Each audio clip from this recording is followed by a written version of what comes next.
Does anybody really know what goes into your credit score?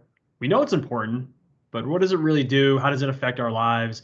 And what can we really do about it? So Derek Mazzarella here. I'm with Gateway Financial Partners, looking to give you some answers to those questions. So there are really six main things that make up your credit score. They're going to look at things like how much of your credit have you actually used or are using. So let's say your credit limit is $20,000. If you're using on a monthly basis about 15,000 of it, that's going to negatively impact it versus if you use something like $3,000 of it. So the lower percentage of your credit you use on a consistent basis, the better your score will be. Two is basically how much available credit do you have left? So if you have a higher credit limit, the better your credit score will be. Third is how old is your credit? So this is where it's important. So even if you're younger or even in high school, you want to try and see if you can develop some credit payment history. So get a credit card and make sure you pay it off every month, because the older your credit line is, the better it will be for your score.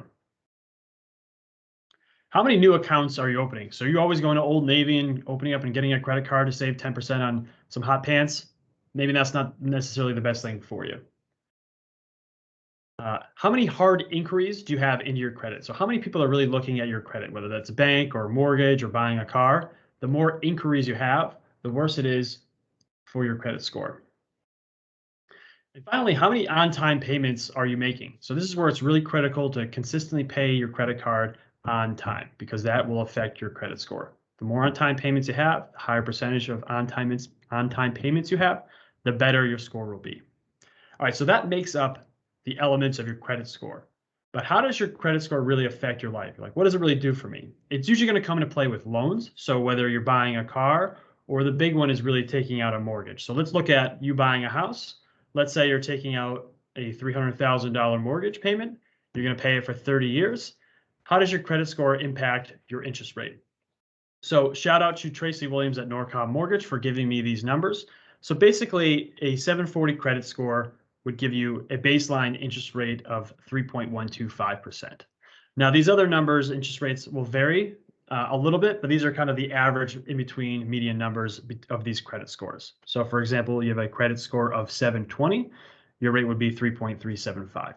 So let's look at actual dollar amounts, how much in interest that'll cost you over the life of the 30-year mortgage.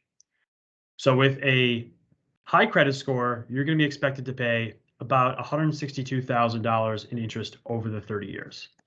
As you get to a 720 score, that number increases a little bit. At 680, we see a pretty big jump of $60,000 more in interest payments. At 640 credit score, jumps up a little bit again. And then 620, we're at $255,000. So you're almost paying $100,000 more in interest just for a low credit score.